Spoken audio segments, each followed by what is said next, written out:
अभी उस लड़की का काउंसलिंग का मैटर को छोड़िए, आप एक अधिवक्ता का पैर तोड़िएगा। पहले आप पैर तोड़िए, आप लोग आप कैसे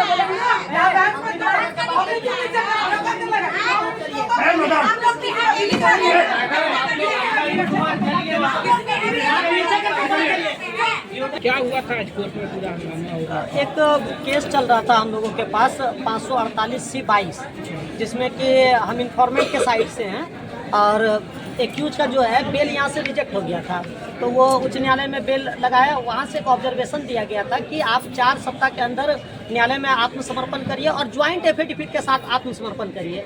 वो एक्यूज का टाइम लैप्स हो गया। तो कल हम उसी केस में हेयरिंग डेट था, हमारी इन्फॉर्मेंट हमारे पास आई हुई थी और हम लोग उस केस का हेयरिंग कर रहे थे। तो इतने में उसके घर से कॉल आया कि तुम्हारे घर पर कोई कंचन मैडम आई हुई है। तो वहाँ से फ़ोन करके इसको पूरा अभद्र व्यवहार के गंदा गाली उली देने लगा कि तुम कोर्ट का काम छोड़ो, यहाँ आओ, पहले हम लोग से पढ़ के कोर्ट कचहरी है क्या। तब हमने कहा कि मैडम अभी इस केस का हेयरिंग चल रहा है, 4 बजे हेयरिंग समाप्त होगा, मैं स्वतः इनको पहुँचा दूंगा आपके पास, आप काउंसलिंग कर लीजिएगा। फिर हम लोग 5 बजे तक वहाँ पहुँचे, 5 से 7 बजे तक हम लोग वेट किए, लेकिन वो नहीं आई। आज सुबह अर्ली मॉर्निंग 9 बजे के लगभग इसको फ़ोन किया गया कि तुम ये काम करो, तुम मनोज पैलेस होटल आ जाओ। तो ये बोली कि हम होटल क्यों जाएंगे, अगर आपको काउंसलिंग करना है तो आप हमारे घर पे आइए। फिर हम उसको बोले कि मैडम अगर आपको काउंसलिंग करना है, इतने में वो करने लगी, माँ बहन का पूरा गाली देने लगी, तोरा ऐसा वकील का गोड़ तोड़ देंगे, ये कर देंगे, कोर्ट में आकर के तोड़ देंगे। तो हम बोले आपका स्वागत है मैडम, आप अगर न्यायालय से ऊपर हैं, अगर आप उच्च न्यायालय के आदेश को नहीं मानते हैं तो आप कोर्ट आइए। और कोर्ट में एक कंचन मैडम कोई अपने आप को मानवाधिकार का कोई अधिकारी बताती है, लेकिन मुझे लगता है कि बिल्कुल पूरी तरह से फर्जी है। हम लोगों ने जब उनसे आईडी कार्ड मांगा तो वो लोग टाल मटोल करने लगे। 3 लोगों का उसका टीम है, एक के पास आईडी कार्ड है, जिससे साफ जाहिर होता है कि वो लोग पैसे को लेकर के ये सब काम करती है। नमस्ते नमस्कार, आप देख रहे हैं SNP न्यूज इंडिया बिहार। मैं आपके साथ रोहित बब्बू। अभी हम हैं जम्मू न्यायालय में और हमारे साथ हैं सोनू रावत जी, अधिवक्ता हैं और इनके सीनियर भी हैं, सर भी हैं, 2-3 सर हैं यहाँ। और एक कंचन नाम से वायरल, जो कि फेसबुक यूट्यूब पे काफ़ी वायरल हैं और काफ़ी उनका वीडियो वायरल होते रहता है और वो मानवाधिकार के लिए काम कर रही थी। आज अधिवक्ता के चक्कर में फंस गए हैं और क्या कुछ मामला है, काफ़ी वीडियो वायरल हो रहा है, तो सर से जानने का प्रयास करेंगे और विशेष जानेंगे। नमस्कार, स्वागत है। धन्यवाद। कंचन मैम के बारे में पता चल रहा है आपके? हाँ, वो एक कंचन मैम कोई है, अपने आप को मानवाधिकार की राष्ट्रीय अध्यक्ष कहती थी, जो कि अनुसंधान के क्रम में उसका आईडी कार्ड भी फर्जी पाया गया और वो मानवाधिकार की राष्ट्रीय अध्यक्ष क्या, वो मानवाधिकार की सदस्य भी नहीं थी। वो कोई NGO रजिस्टर कर रखी थी, मानव अधिकार जन कल्याण संस्था, इस टाइप का कुछ था उसका। और बगैर न्यायालय के आदेश के ही वो काउंसलिंग करने के लिए चली गई थी मेरे क्लाइंट के घर पे। हम लोगों के द्वारा बताया गया उसको कि देखिए ये न्यायालय के मतलब न्यायालय का तौहीन है, अभी मुकदमा लंबित है न्यायालय में, इसलिए आप इस प्रकार का वो नहीं कर सकते हैं।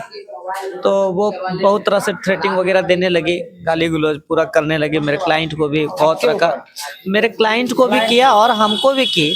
पहले रात में 5 बजे बुलाई थी, उसके घर पे जाकर के गाली गलौज दी। उसके बाद हम लोगों के द्वारा बोला गया था कि देखिए आज न्यायालय का काम है, 4 बजे तक समाप्त हो जाएगा, हम लोग 5 बजे तक आपको ला देंगे, आप काउंसलिंग कर लीजिएगा। जब हम लोग वहाँ घर पहुँचे तो वो वहाँ थी नहीं और उसके बाद वहाँ से हम लोग वापस चले आए। सुबह 7 बजे से कंटिन्यू एकदम बैक टू बैक कॉल करने लगी मेरे क्लाइंट को और पूरा कि तुमने होटल क्यों नहीं आई, मतलब तुम कहा जाए तो धमकियां देने? हाँ, धमकियां देने लगी, थ्रेटिंग देने लगी। तो फिर हमने कॉल हम उसको लिए फोन लिए तो हम बताए कि देखिए अगर आपको वो ऐसा है तो आप न्यायालय आ जाइए। फिर हमको भी बोलने लगे तुम्हारा पैर तोड़ देंगे, तुम ऐसे हो वैसे हो, तुम कौन होता है ये करने वाला। हम बोले कि भाई हमारा काम है, हम अधिवक्ता हैं, हम अपने केस को तो करेंगे ही और आप न्यायालय के काम में दखल अंदाजी नहीं दे सकते। हाईकोर्ट का आदेश है कि इसको ज्वाइंट एफिडेविट देना है तो इसको कहिए, अपने न्यायालय में ज्वाइंट एफिडेविट देगा, आत्मसमर्पण करेगा, जो है न्यायालय का प्रोसेस उसको फुलफिल करेगा। एक अधिवक्ता अधिवक्ता का पैर तोड़ने की बात क्यों करें? हाँ, उसको उसका लैंग्वेज ही ऐसा है। आप उसके सैकड़ों वीडियो यूट्यूब पे अपलोड है, आप देख लीजिए। इतना अभद्र टाइप का बात करती है कि आप फैमिली के साथ बैठ करके उसके यूट्यूब वीडियो को देख नहीं पाएंगे। इतना गंदा शब्द का प्रयोग करती है वो। मार देंगे, अरे लड़का, कनपट्टा लाल कर देंगे, बहस करेगा रे तुम, इस टाइप का शब्द का प्रयोग वो करती है। क्यों? वो अपने सामने किसी को कुछ नहीं समझती है। आखिर ऐसा क्यों है? अब उसकी मेंटलिटी ही ऐसी है, तो इसमें क्या किया जाए। लोगों का एक होता ना ह्यूमन नेचर, उसका वो नेचर ही वैसा है कि अपने सामने कुछ ना समझना किसी को। आखिर आपके क्लाइंट को होटल में क्यों बुलाना चाह रही थी? मेरे क्लाइंट को होटल में क्यों बुलाना चाहती थी, इसका उद्देश्य वही जाने।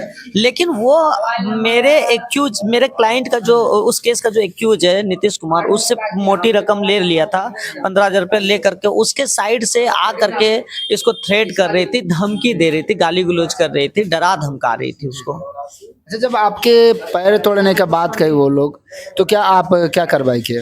हाँ, तो हमारे द्वारा पहले सेक्रेटरी साहब को सूचना दिया गया कि सर हम लोगों को ऐसे ऐसे, हम लोगों के ऊपर भी सेक्रेटरी होते हैं, प्रेसिडेंट होते हैं, तो हम लोगों ने सेक्रेटरी साहब को सूचना दिया कि सर ऐसा ऐसा होता है। लेकिन तब तक वो सेक्रेटरी साहब के, तब तक वो न्यायालय आ गई थी, तो हमने सेक्रेटरी साहब के पास लेके, वो सेक्रेटरी साहब के सामने भी बहुत तरह का अभद्र शब्द का प्रयोग करने लगी, तुम बहस करेगा, ऐसे वैसे, जो बोलना था उसको। फिर हम लोगों के द्वारा 112 की टीम को फोन किया गया, पुलिस आई, उसको गिरफ्तार किया गया।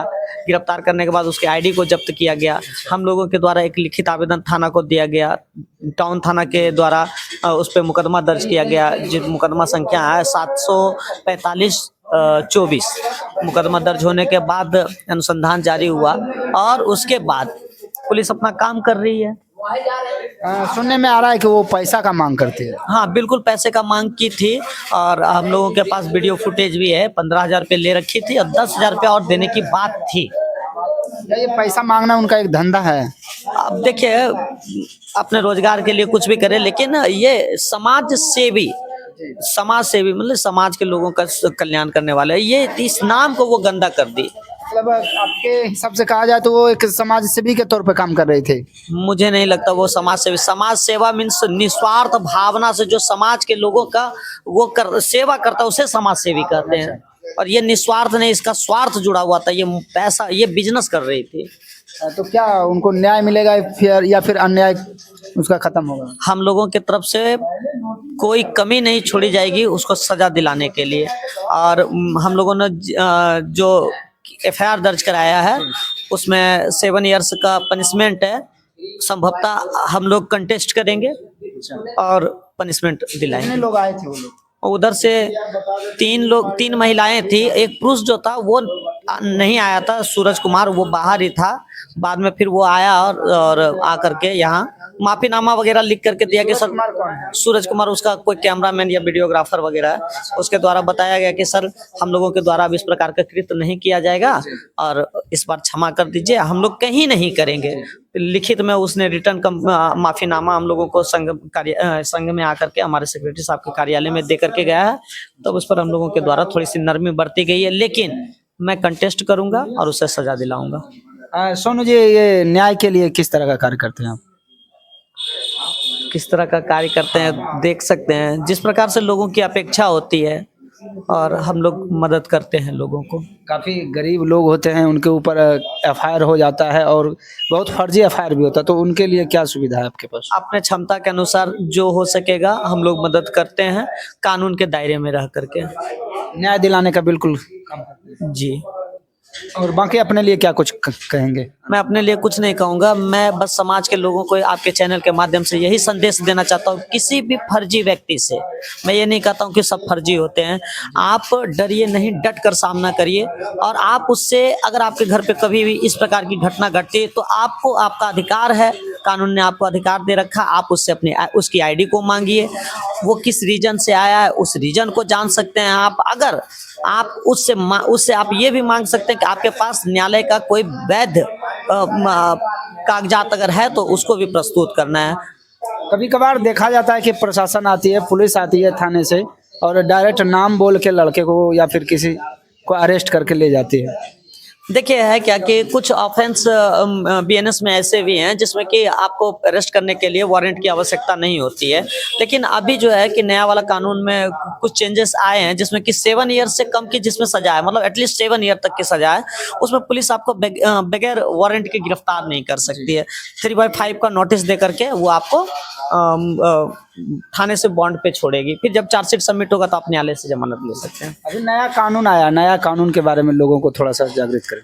नए कानून में लोगों को बहुत सारे अधिकार दिए गए हैं और आप जैसे पहले होता था कि 2 साल से कम की सज़ा में पुलिस गिरफ्तार नहीं कर सकती थी, अब 7 साल से कम की सज़ा जो है उसमें पुलिस गिरफ्तार नहीं कर सकती है। अब पहले होता था क्या कि चार्जशीट के लिए लोगों को बहुत लंबा इंतजार करना पड़ता था, अब है क्या कि 45 दिन के अंदर न्यायालय में चार्जशीट को सबमिट करना है और 90 दिन के अंदर उसको केस को रफा दफा करना है। और लोगों की सुविधा के लिए न्यायालय के कार्य को आसान किया गया है। अब आप तो ऑनलाइन भी अपने केस का स्टेटस को देख सकते हैं ई-कोर्ट सर्विस के माध्यम से, और लोक अदालत के कारण लोगों का काम बहुत आसान हुआ है। जो मुकदमा वर्षों से लंबित था उसे झटके में ही लोक अदालत में समाप्त कर दिया जा रहा है। कितने दिन का एक्सपीरियंस है आपके पास? संभवतः 5 साल हो गया। आप लोगों का प्यार रहेगा तो लंबे दूर तक चलेंगे हम लोग। बहुत बहुत धन्यवाद। धन्यवाद। तो अभी हमारे साथ सोनू जी थे और अधिवक्ता हैं। बाकी देखते रहे SNP news India Bihar Rohit Baba के साथ। जय हिंद, जय भारत।